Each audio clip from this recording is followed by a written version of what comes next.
I'd like to welcome everyone, distinguished diplomats, elected officials, PALCUS members and guests tonight. Welcome to the Portuguese American Leadership Council of the United States' first ever virtual congressional reception. I'm Sergio Ferreira, PALCUS board member and chair of the Government Relations Committee, and I'm delighted to serve as your moderator for tonight's program. Now in its 30th year, PALCUS continues to serve Portuguese Americans as the singular national voice, educating and working toward the community's advancement, economically, professionally, culturally, and politically. Some of the initiatives we're engaged in are outlined in the meeting agenda package that was previously distributed to the group. For a more comprehensive accounting on what we do as an organization, I point you to our website, palcus.org. And now, to say we have a distinguished lineup of speakers tonight is a gross understatement. Our usual format involves a handful of PALCUS board members attending an in-person reception with members of the Portuguese American Caucus of the House and Friends of Portugal in the Senate. Our virtual version this year affords us the opportunity to expand our presence with other PALCUS members, along with state and local Portuguese American elected officials. And that's what we have here tonight. Our hope is to create a more interactive forum to collaboratively engage more levels of government in constructive discourse, both the US and Portugal. To that end, I would ask you type any questions you'd like asked of the speakers by using the chat function below on your toolbar. Or you may also elect to hold off and ask your questions directly, time permitting, during the open forum in the agenda that we've sent previously. Now, I mentioned Portugal. Our first speaker brings with him a decades-long diplomatic career serving Portuguese interests around the world at the Ministry of Foreign Affairs. For his efforts, he's been recognized with numerous foreign honors, along with several major honors in Portugal. Please join me in welcoming the Portuguese ambassador to the United States, His Excellency Domingos Vezes Vital.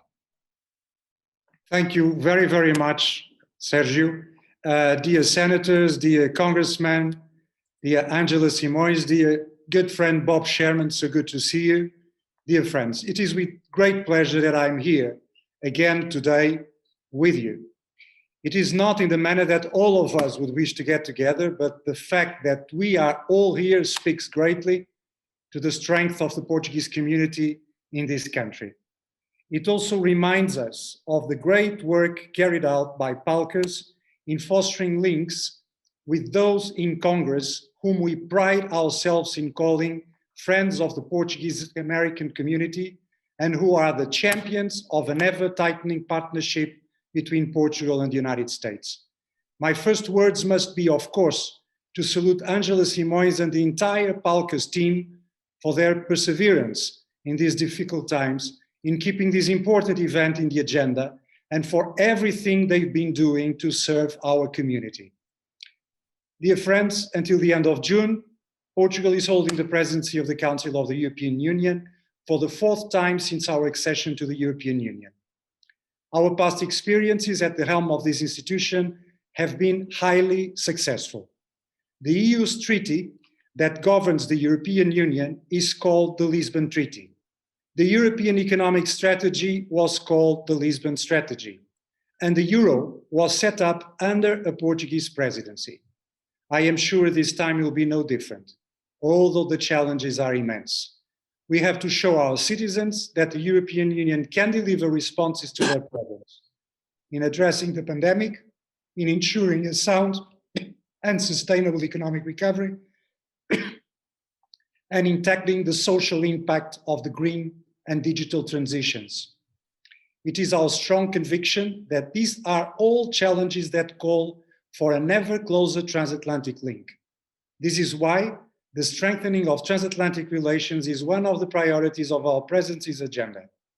And there is no better advocate for that bond No better illustration of what this friendship stands for than this community, our community. This event offers an opportunity to remind you of this fact and to thank you all for your invaluable role and support. Indeed, the first of 6 webinars the Embassy has been holding within the context of the Portuguese presidency was exactly on the subject of the contribution of European diasporas for the relations between the European Union and the US, with a panel of representatives of some of the largest and more influential European communities in the US, including you, Angela Simões from PALCUS. My gratitude to FLAD for their support. Dear friends, this has been a challenging year for all of us. My deep sympathy goes to all of you who have lost loved ones to the pandemic. As with everything everywhere, including in the US, our diplomatic and consular service have also been affected. We've done our best to mitigate the constraints imposed by the need to put safety first, but shortcomings were inevitable. Now that things start to get better, slowly but steadily, I wish to reiterate our continuous willingness to work with PALCUS in identifying where improvements are needed and possible, to build back better, to paraphrase President Biden. We will always be stronger when we work together.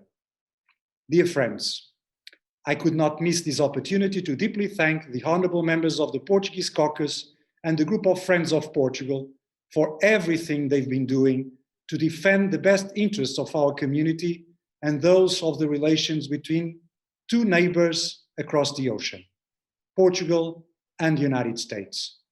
Portugal will always be thankful to you. My last words are to wish PALCUS all the best in their future endeavors. I am sure there will be many successes until we meet again next year.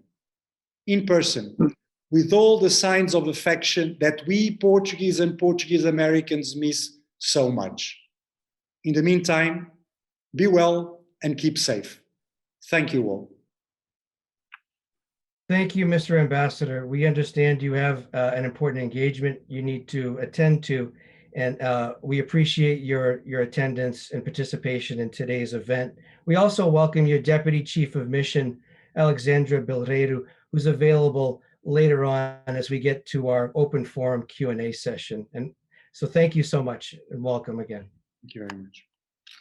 Our next speaker is an experienced communications consultant and founder of the Red Roof Industries in Silicon Valley, working with such clients as Adobe, Autodesk, Symantec, TechSoft 3D, and numerous others. She has been a career-long member and contributor to PALCUS.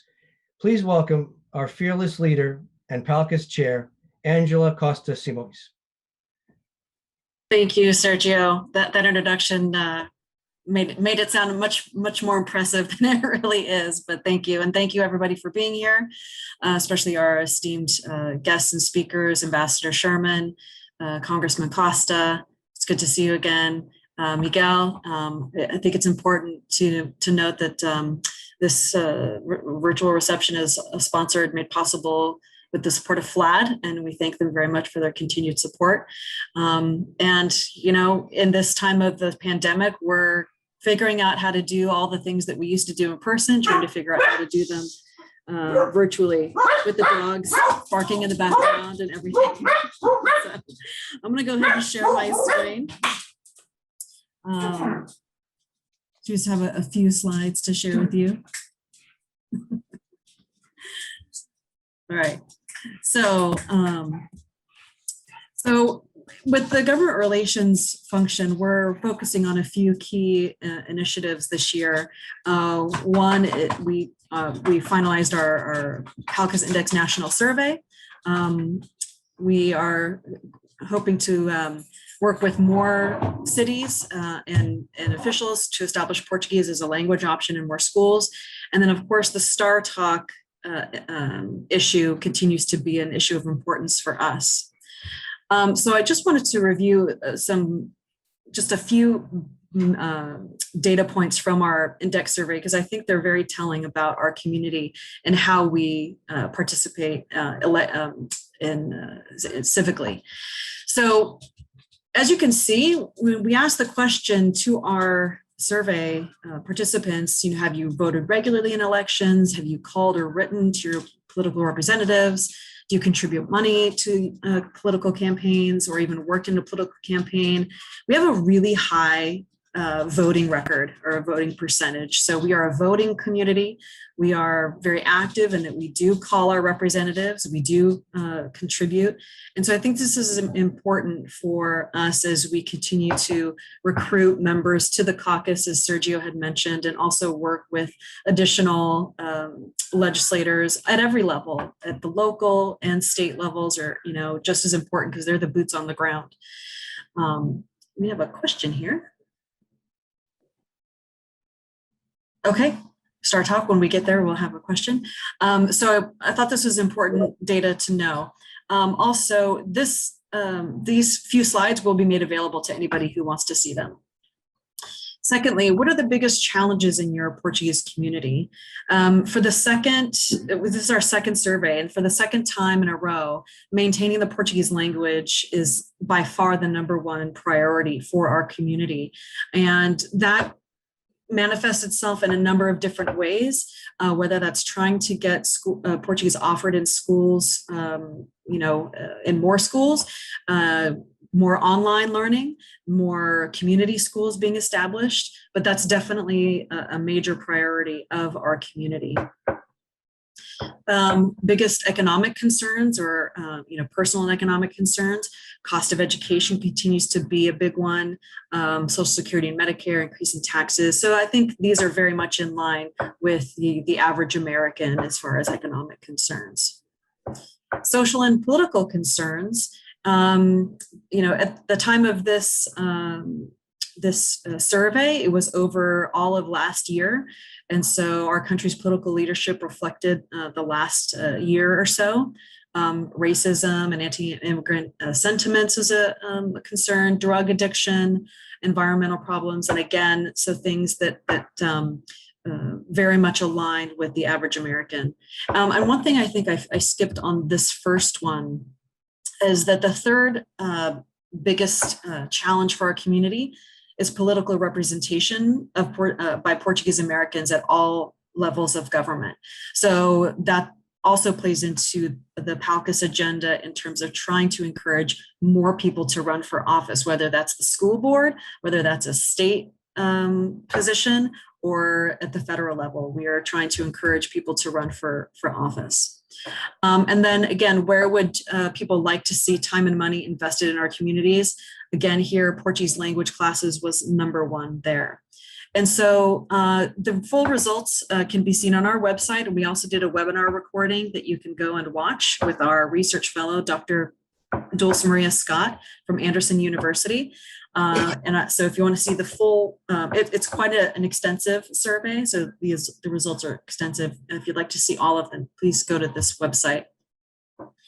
When it comes to Star Talk, so for those of you that are not familiar with the Star Talk program, it was established quite a few years ago by the NSA to teach languages that were considered strategically important to the United States, but not taught very much in schools. And Portuguese had been on the list from the very beginning. Unfortunately, back in a couple of years ago, back in 2020, or even before that, Dari, Portuguese, and Swahili were removed. And as far as we can tell, it was arbitrary for the reasons that, maybe it was a budget thing, but there was no rationale given to us as to why Portuguese was removed. And so we have been working since then, along with the embassy, along with Instituto Camões, and even the Brazilian community and other leaders throughout our community to try and get Star Talk funding reinstated for Portuguese language programs. There are 122 programs nationwide. that were funded through this program. They were some of the most successful and effective programs when you looked at student performance, when you looked at student and teacher feedback. They were really some of the highest rated programs. So again, very unfortunate that these programs were had their funding cut through the Star Talk program. And so when we get to the end, we'll talk about how you can help in this effort. But this is a major initiative for us. And so how can you help?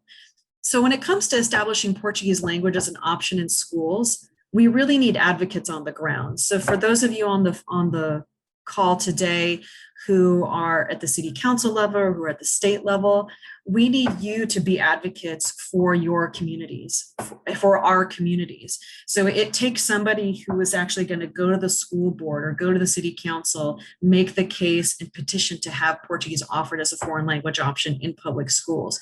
We have the data that we can give you to help make the case. We have curriculum and teacher and student resources that can be provided to you. We can even help through other resources identify teachers. And so we are here to help do that for you, but we need the boots on the ground. We need folks like yourself, like I said, to go to the school board, start the petition, start the application process, start the conversation with the school board. We need you to do that for us. So often when we have talked to people that have Portuguese as an option in their language school, we say, how did you do that? And they say, well, I happen to be Portuguese and I'm on the school board. So it was something that I wanted to do and wanted to make happen. And that's how it happened. So for those of you who think that this is something you'd like to take up and work on, please let us know. And we are happy to provide you with the information and data necessary. When it comes to Star Talk, again, writing letters supporting the reinstatement of Star Talk funding for Portuguese programs. The more letters that get sent to the right people, the better. That way they know that the entire community is very focused on this issue. Again, we have letter templates you can use. We can tell you the right people to send them to. We just need you to take that step and do it for us. So again, after this call, we can follow up and share all of that with you. I think that's what the ends of my slides. And I know we did have one question from Denise who wanted to ask about Star Talk. So Denise? I think you've answered, but my question was in regards to Star Talk, and it's something that maybe the congressman and others can address. First of all, there has been very limited what has been done from Portugal's end on that. There hasn't been anything in Star Talk continues to be very unknown, although it was important because there were 122 programs, and there has been very little that has to have been done. That my work with PALCUS anyway has shown me that what has been done as far as here in the States of beginning a process to refund Star Talk. Star Talk was very important to the Portuguese language, especially to the new programs that it was going to start, because we still have under 20,000 students or around 20,000 students taking Portuguese throughout the entire US, and that is a very, very low figure compared to other languages, even less taught languages as well. So if more than a question, maybe the congressman can obviously address that. What can the community do, since it is a top number one concern given to PALCUS by the survey, shown survey after survey after survey, that the number one concern for Portuguese Americans throughout the US, independently of geography, is the teaching of the Portuguese language. And yet, for example, we'll use California as an example, where there are over 60 cities with good number of Portuguese Americans in it, in the state, and we have less than a dozen high schools teaching Portuguese out of the 4,000 high schools in California. Just as an example, that can be said the same for other areas as well.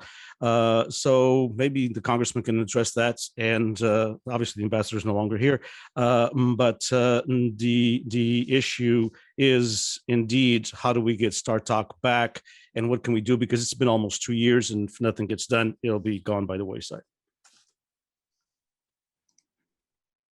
Sure. We Congressman Costa, I know that you have some time on the agenda. We can address it then, or if you'd like to make some comments now, whichever you prefer. Can you hear me? Yep. I can do that when we get a chance to. You want me to make some comments at that time? I'll be happy to respond. Okay, great. Thank you. So with that, I'm going to hand it back to Sergio. Okay, if there are no other comments or questions for Angela at this point, we will have an opportunity at the end at the open forum if there are questions that have gone unanswered. So let's move along in the agenda. And our next speaker is the senior counsel and principal at the law firm of Greenberg and Traurig in Boston. He's a member of the Global Supervisory Board and chair of the Compliance Committee at Novo Banco in Portugal. He served as the U.S. ambassador to Portugal from 2014 to 2017.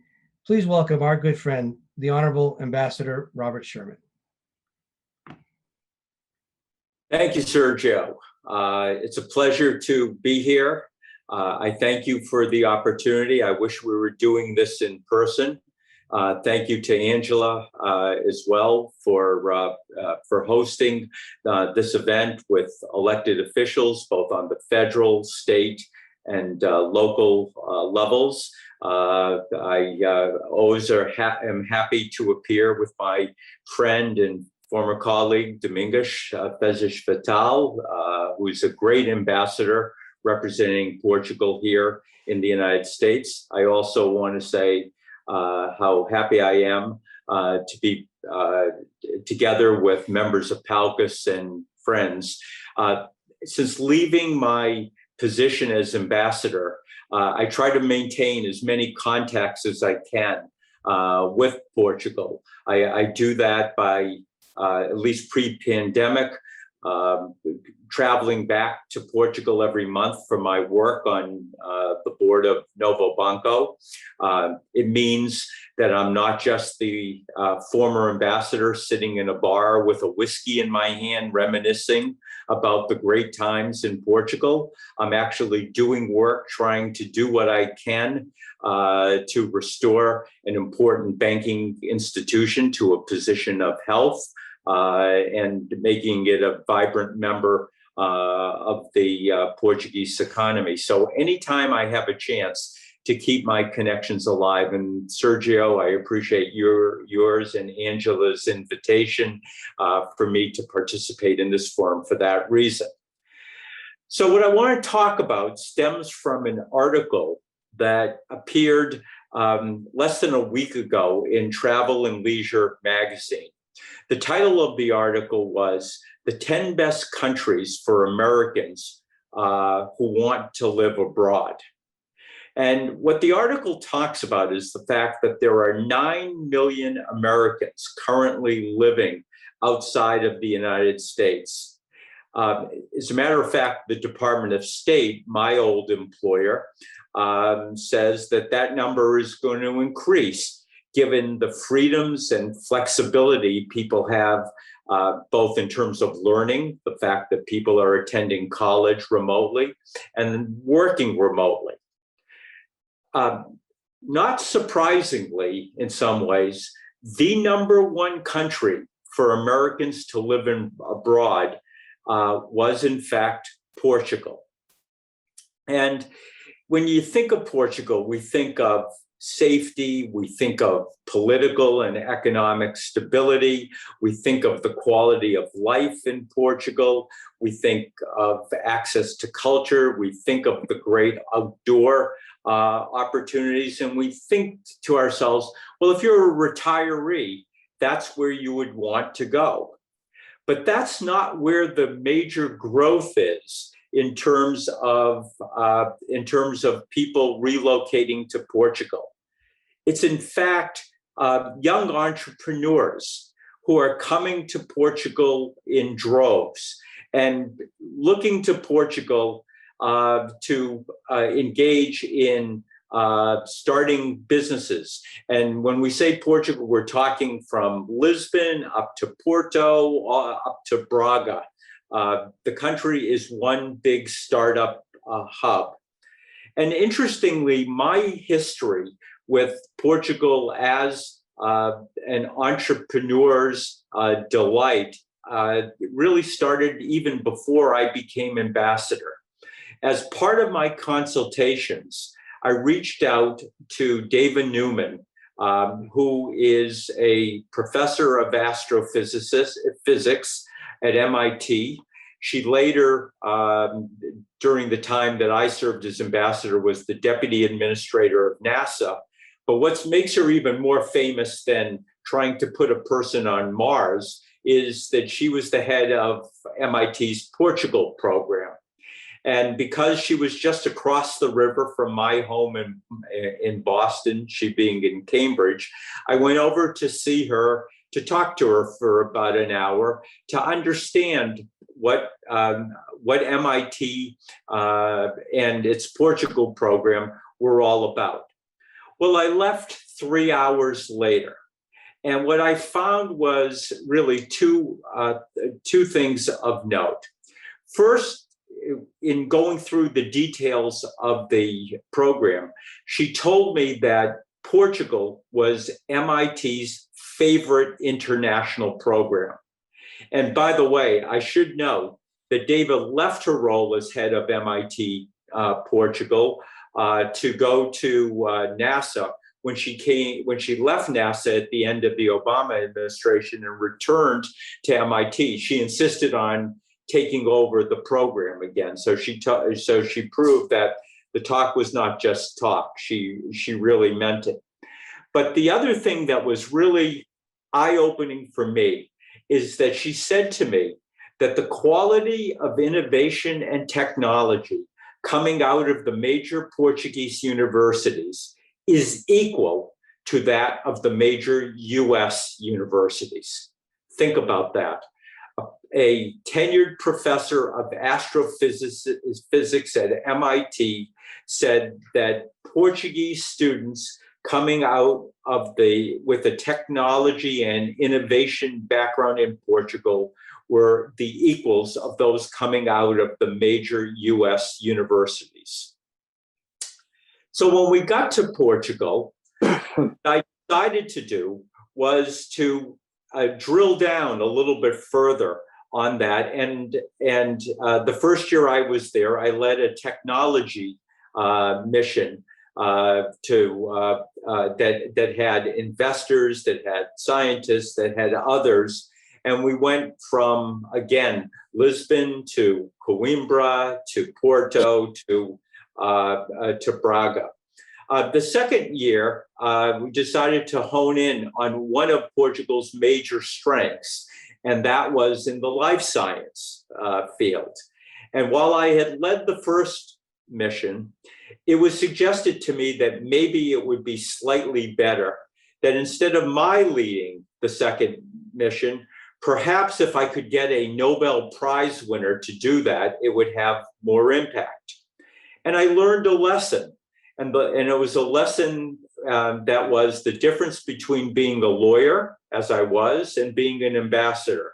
As a lawyer, if I called a Nobel Prize winner, I didn't get a return call. As an ambassador, Craig Mello, 2006 Nobel Prize winner, person of Portuguese descent, family coming from the Azores, called me back immediately, and I asked him whether he would be willing to lead the mission, and he said he would be happy to. Now, he received his Nobel Prize in medicine, dealing with RNA interference. It's the predecessor of CRISPR and the kinds of technology that have now given us the COVID vaccine and the like. He was one of the youngest Nobel Prize winners ever. And we went on a mission that looked at what was happening in the life sciences and in the academic settings, in institutions like the Gulbenkian Institution, at universities. And we traveled again throughout the country. And when it was time to leave, he had stayed with me at the residence. And I said to him, Craig, I don't have the ability to know whether what's happening in Portugal in the world of innovation in the life science arena is good, average, or below average. What do you think? And his response was, it's cutting edge for anywhere in the world. So we have David Newman, we have Craig Mello endorsing what was happening in Portugal. That also led to our decision at the embassy to look to how we could contribute to the innovation and entrepreneurship mindset in Portugal. And through the auspices of my wife, who is a entrepreneur in her own right and a successful one at that, piecing together programs that she had gone in or that she had been involved with and benefited from in the United States, we created Connect to Success, which was a program for women entrepreneurs in Portugal.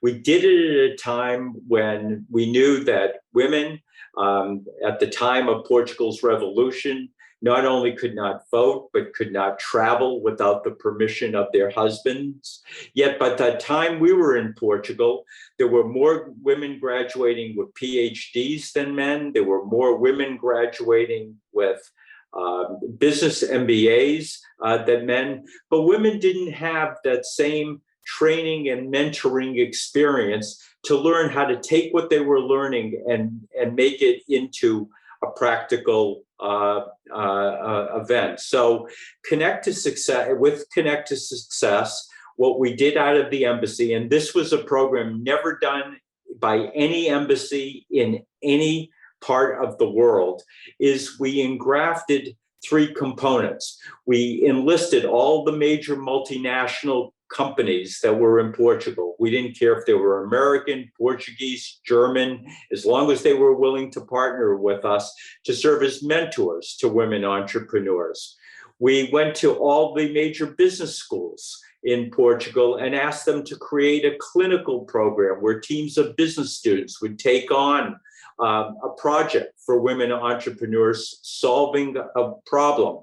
It allowed students to get practical experience that they could take with them as they search for a job, and at the same time to help women entrepreneurs. And we created free workshops. By the time we left, 1,100 women had gone through Connect to Success and benefited from the program, starting their own businesses. And these were women from the Algarve to Bragança, as well as the Azores. So it's no surprise that in 2016, the Web Summit moved from Dublin to Lisbon. Originally 50,000 techies came to Lisbon and came together for the Web Summit. Last year, although held virtually, 104,000 people participated, 45% of which were women, and they came from 168 countries. And now if you see the startup environment in Lisbon and throughout Portugal, you don't just see people from Portugal. You see people from all countries because of the ecosystem that was developed.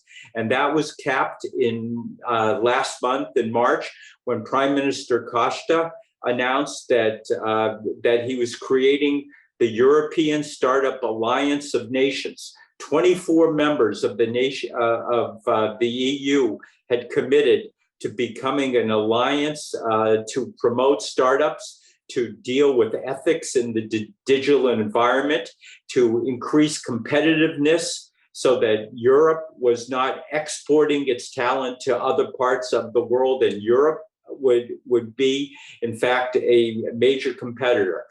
This is an opportunity for the United States and Portugal to go hand in hand as we develop green energy solutions, other biotech solutions, general software solutions. So it is really something that is amazing for me to see.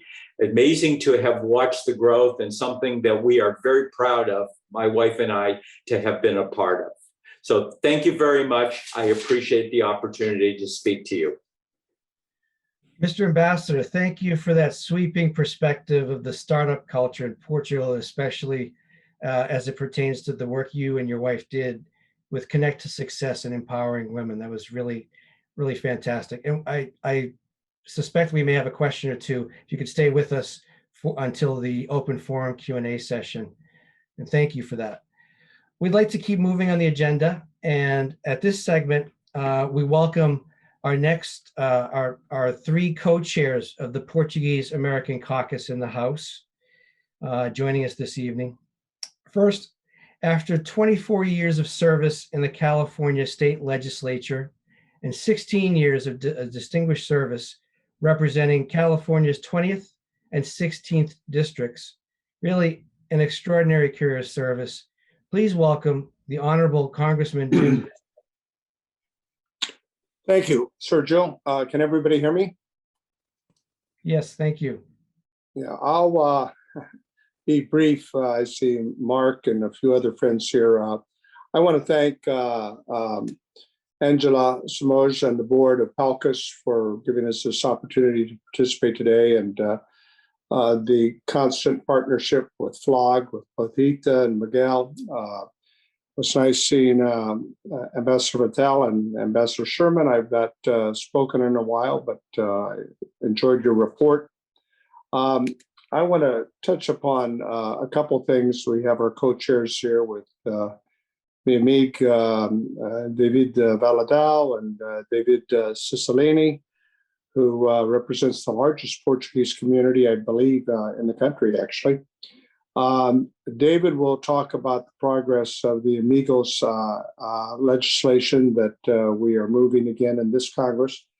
And I think I am more hopeful this time around for the passage of that important piece of legislation that would, I think, foster greater economic activity between both Portugal and the United States. And as Ambassador Sherman has indicated, that there's a great deal already in terms of a foundation that's been developed. The issue with MIT is interesting. And of course, the celebrant of Mr. Mello and his award also predates, frankly, Secretary Ernest Moniz, who was I think the first Portuguese cabinet secretary, and obviously a leader in science in his fields.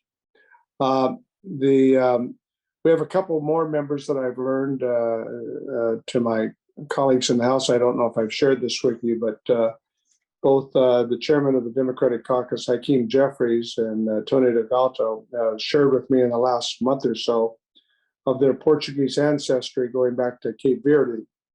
And so I said, well, that's terrific. I said, since you have ancestry back to Cape Verde, we need to make you a part of the caucus.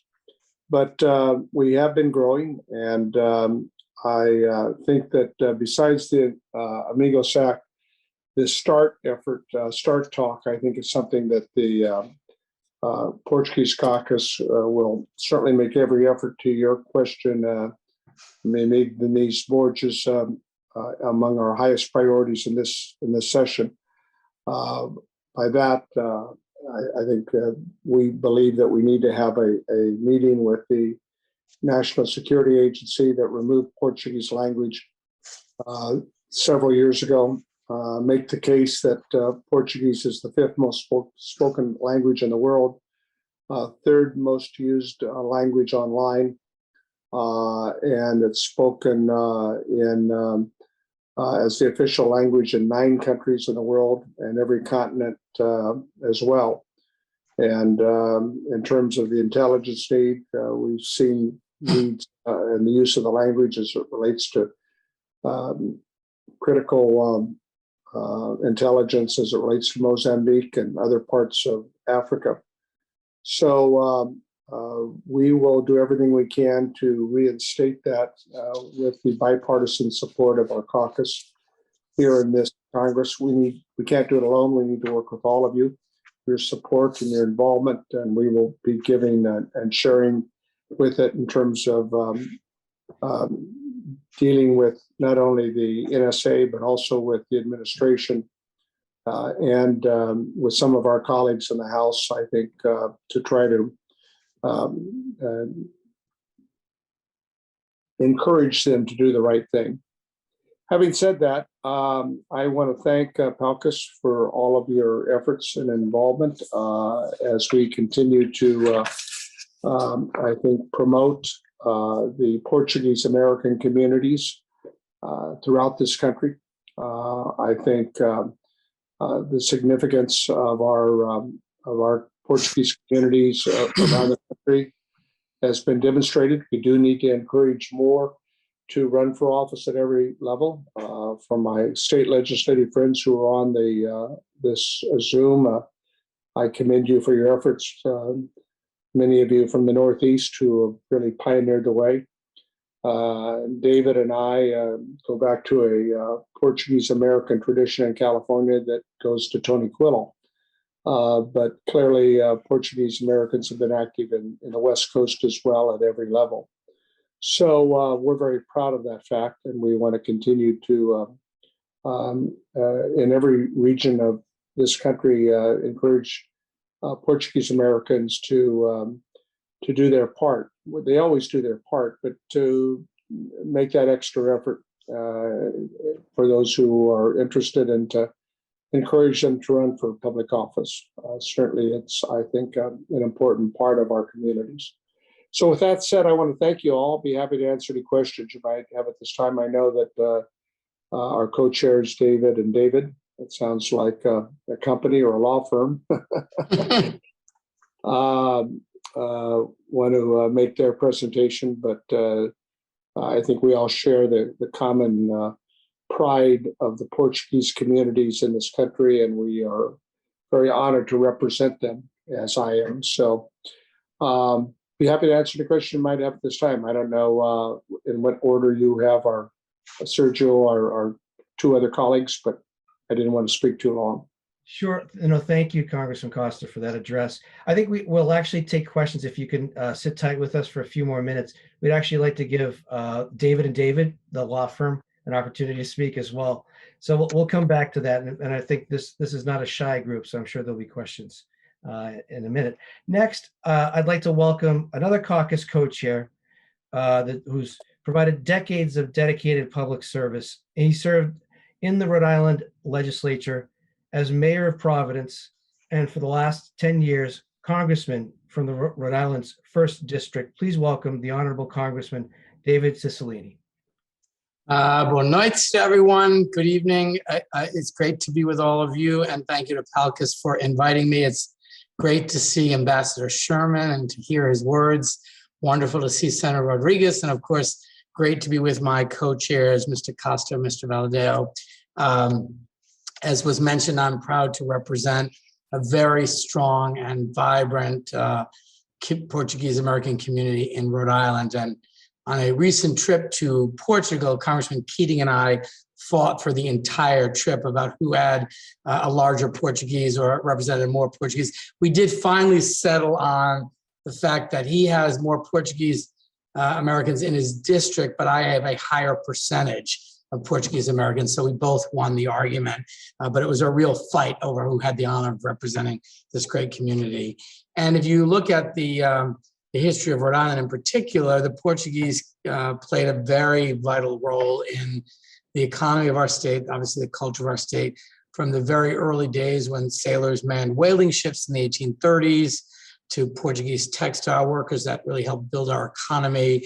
And of course, Portuguese Jews who founded the first temple in North America, the oldest synagogue in North America, Toro Synagogue, and to, of course, today, great political, business, artistic leadership of the Portuguese community in Rhode Island. So the history of the state of Rhode Island is really inextricably linked to our great Portuguese American community. And obviously this relationship between the United States and Portugal is very long-standing, as one of the very first countries to recognize U.S. independence, and has been a very important economic partner and ally of the United States. And that relationship continues today. The U.S. maintains that very important relationship and recognizes the fifth largest export market for Portugal is the United States and our largest trading partner outside the European Union. So this is an important relationship. And as Jim mentioned, we've reintroduced the Amigos Act along with Congressman Costa, Keating, Khanna, and Valadeo to encourage greater investment and trade between the United States and Portugal by giving Portuguese nationals access to investor visas. And we passed this bill already in the last Congress. It was held up by some kind of difficult senators, but we have worked out the issues that forced them to put a hold on the bill. And so I look forward to the bill being taken up on suspension very soon and then being quickly moved through the Senate and signed by President Biden into law. And obviously, as a senior member of the House Foreign Affairs Committee and co-chair of the Portuguese American Caucus, I will continue to look for opportunities to strengthen the relationship between the United States and Portugal, and look forward to continue to work with PALCUS. And again, thank you for providing me with the opportunity to give greetings tonight.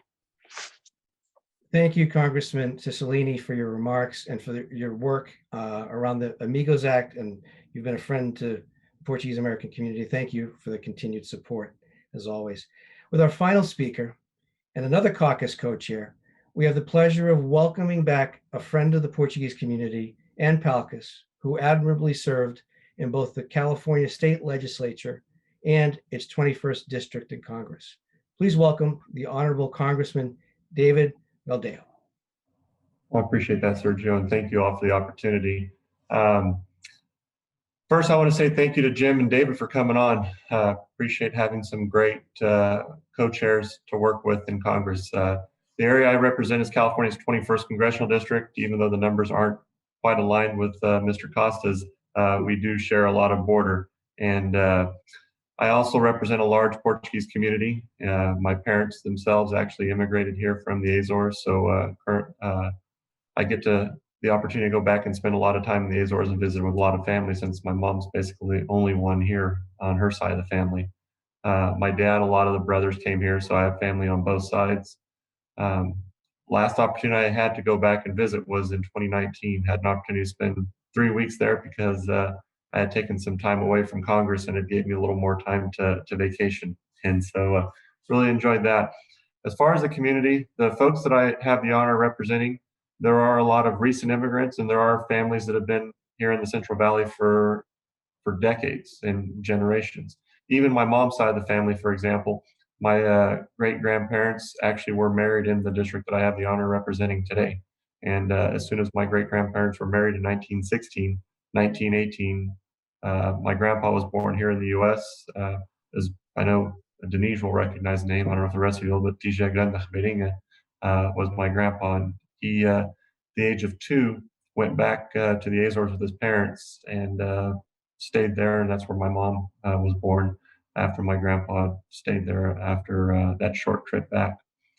But luckily, the area that I represent, I have a lot of folks that are very well connected to the Portuguese community, and it's an honor to be able to represent an area like I have in Congress with so many different diverse types of communities.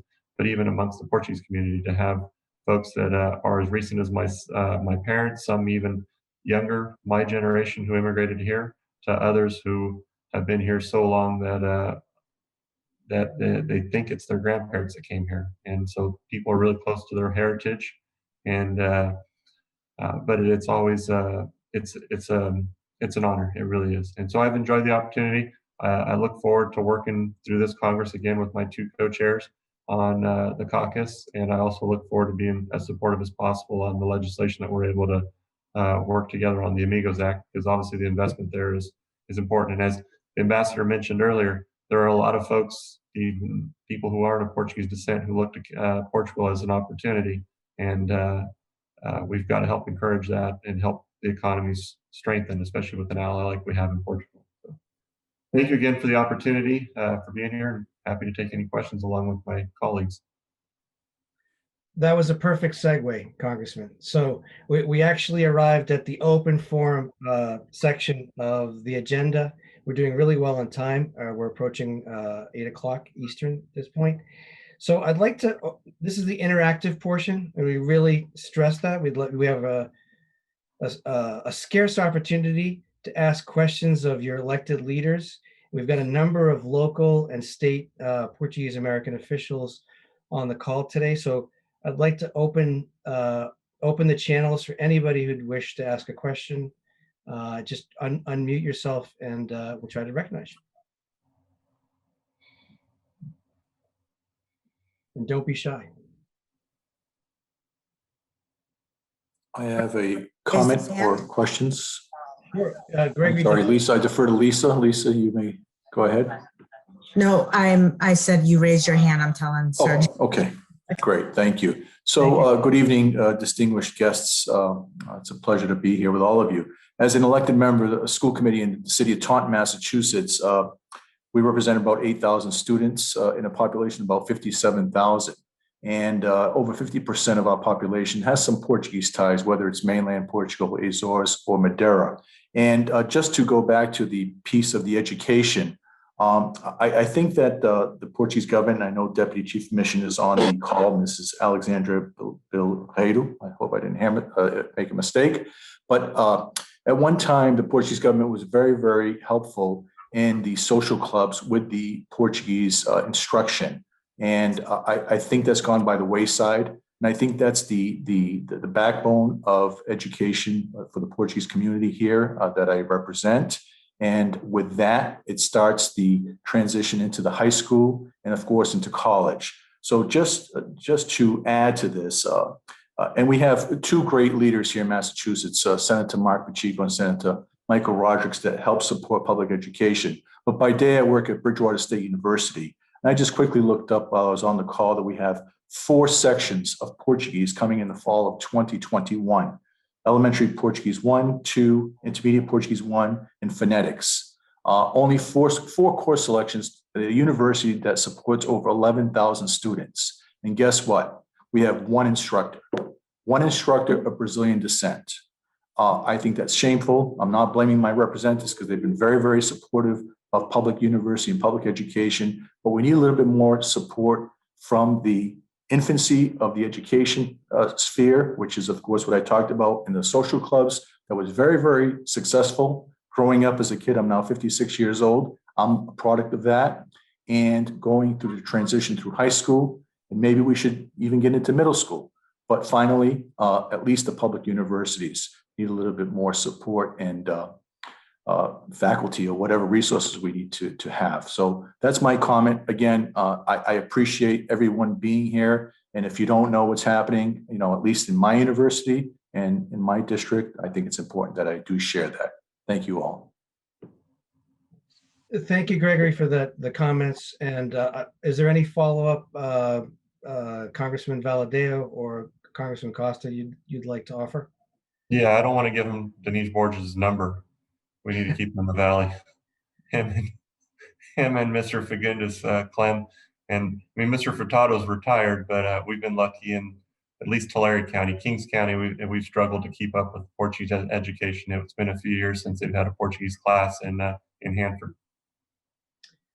And that underscores the importance of Star Talk. Star Talk, as an institute, it's short money, and it created a multiplier because you weren't just teaching students, although you were doing that. You're teaching teachers to teach students. It's like you could teach somebody to fish, or you can hand them a fish, and it's important. That's, I think, underscores the importance of bringing that program back and doing what we can there, and ideally funding it not just at the previous levels, but let's put some money to a program that's really been a pretty efficient. I think is an important takeaway from today's meeting.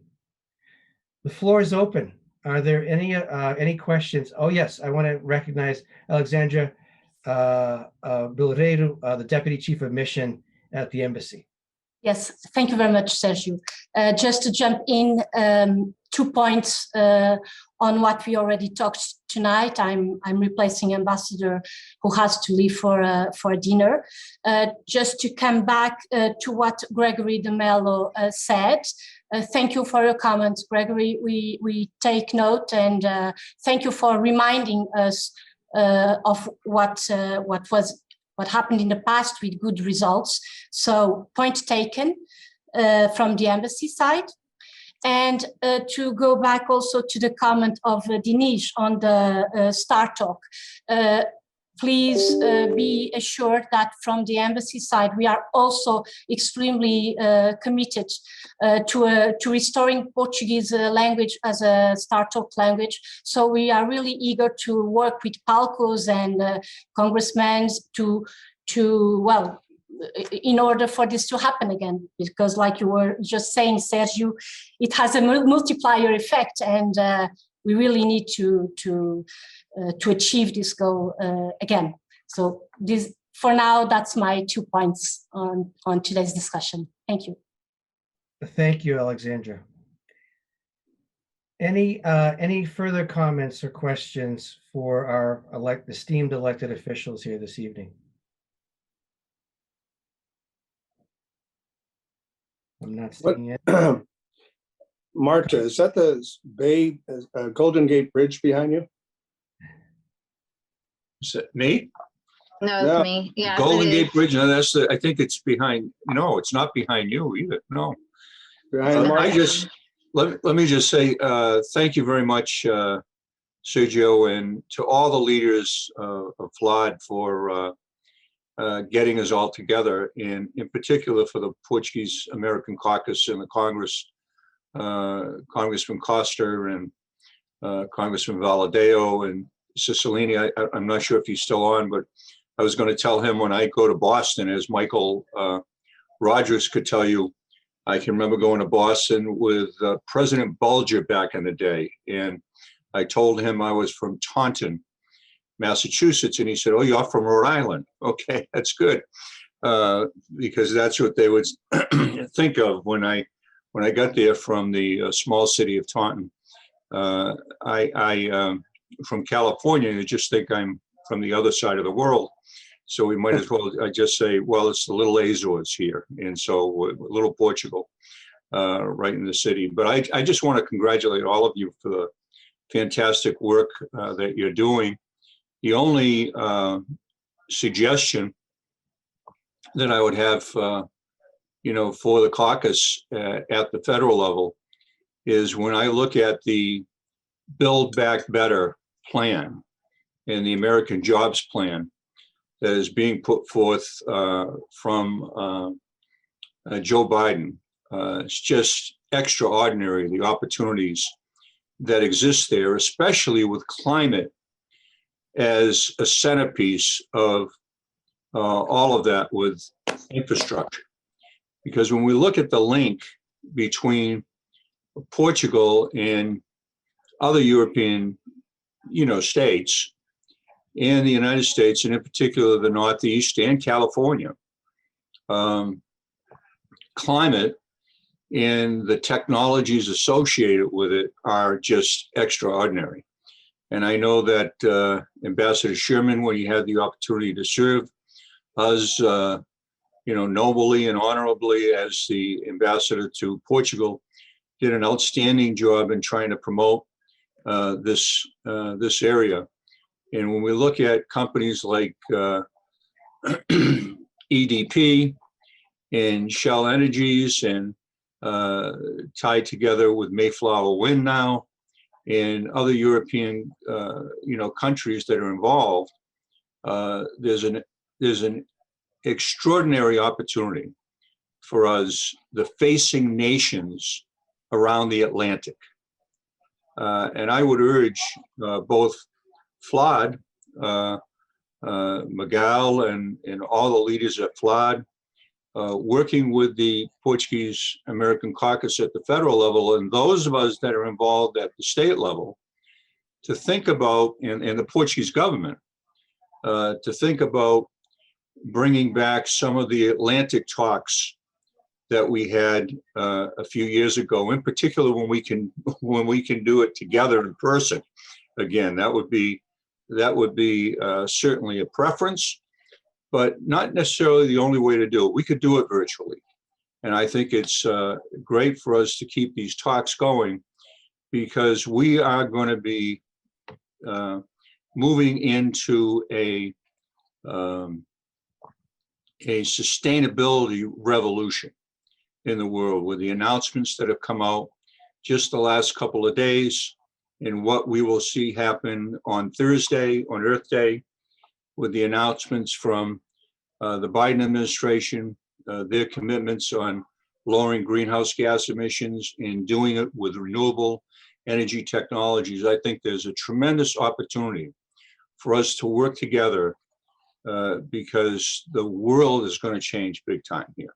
We have leadership again in the Carter office on this issue in America, and John Kerry and has been out there internationally talking with so many other countries, the commitment from China.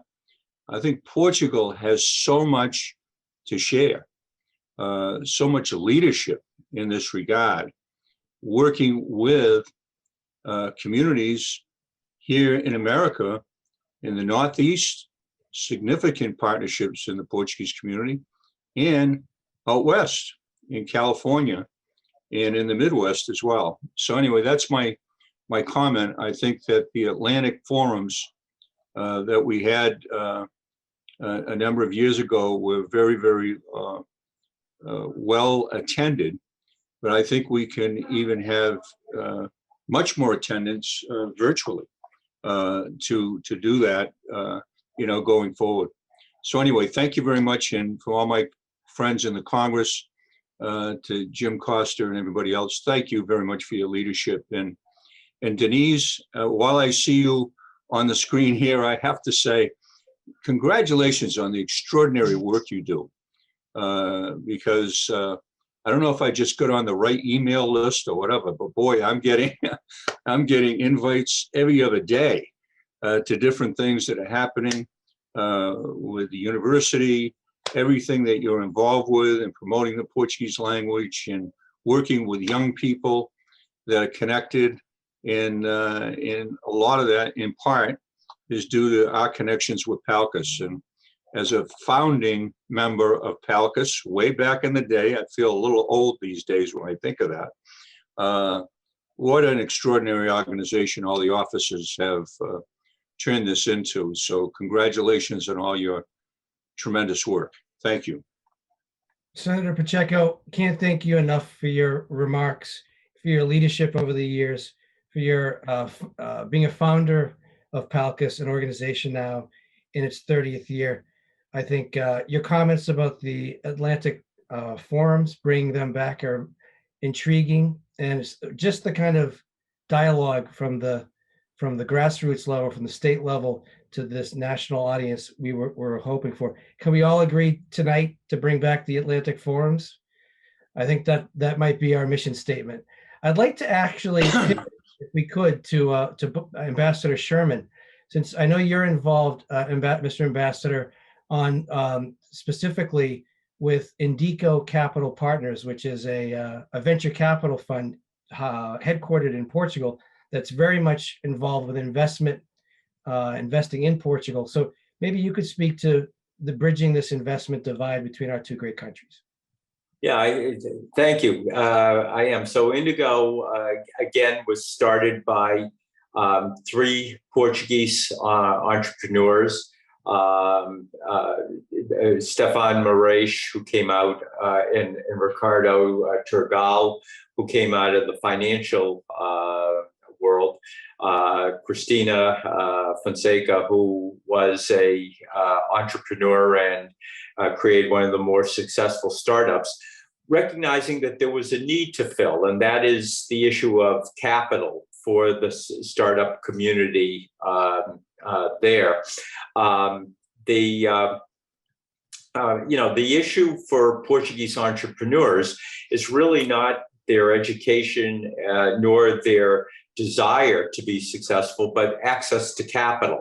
And one of the things we tried to do when I was there as ambassador is match American investors with Portuguese entrepreneurs. One of the difficulties in doing that is the investors don't want to be separated from their investment by an ocean. So that became a challenge. The recognition, however, was that just like Israel, for instance, was able to put together its own investment community there, that if the quality of the product was good, the money should also be there to support it. So they started Indigo Capital, and they raised 50 million euros. From private participants, as well as from European funds, have now invested in companies that run the gamut from dog food suppliers to cryptocurrencies. But they're very selective as to who they pick, and it's also spawning other companies as well to get involved on the investment side. So again, I think that what's happening in Portugal is showing that the government's commitment to make Portugal a startup nation, it not only spurring the technology, but now spurring the capital that's needed. Other European capital is coming in. By the way, the companies that Indigo is investing in have a reach beyond Portugal. These are companies that not only service Portugal, but Europe and potentially the United States. So there's a lot of desire for these companies to expand and come to the United States, which creates jobs here as well. So all a good thing, all successful so far. And as an investor in Indigo, I got my fingers crossed that they become wildly successful. So it's safe to say you're long on Portugal, Ambassador. I've always been. I always thought when I was there, and I gave speeches to this effect, that the greatest thing inhibiting Portugal was not the economic crisis in 2008-12, but the crisis of confidence in the Portuguese people. And I've seen over the time how that's dissipated in Portugal, and Portuguese entrepreneurs believe in themselves. Fantastic. We appreciate those remarks, Mr. Ambassador. Let's go back to the gallery and offer up again. Anyone else with any questions for this August group? I want to recognize Senator Rick Lopes from Connecticut. Welcome. And a small kale salad. Any further questions? And a butter Sergio, lettuce if I can just add one thing to start talking. Sure. with no cheese. I'll take cheese on mine, Congressman. Yeah. I can do that. He won't hate me forever. I just wanted to add just 2 points to start talk. And first of all, add a little bit of what Senator Pacheco said, that it makes him feel old that he was at the starting point of PALCUS 30 years ago. We should note that he was only 18, so it hasn't. He's still a very young man. But the idea that there's 1.4 million, more or less, and hopefully with Make Portuguese Count will be a few more in the United States. 1.4 million of us who claim to be of Portuguese ancestry or Portuguese immigrants. And as many as this ambassador and other ambassadors and consul generals have said, for many years, the Portuguese people in the United States are the best ambassadors that we could have at every single level of society. And I believe that we need to move forward with the Star Talk, and I'm glad to hear the words from Congressman Costa and Congressman Valadão, Congressman Ciclini, because it is only one of the various tools that we need to put forth at a national level in order to continue this relationship with the future communities.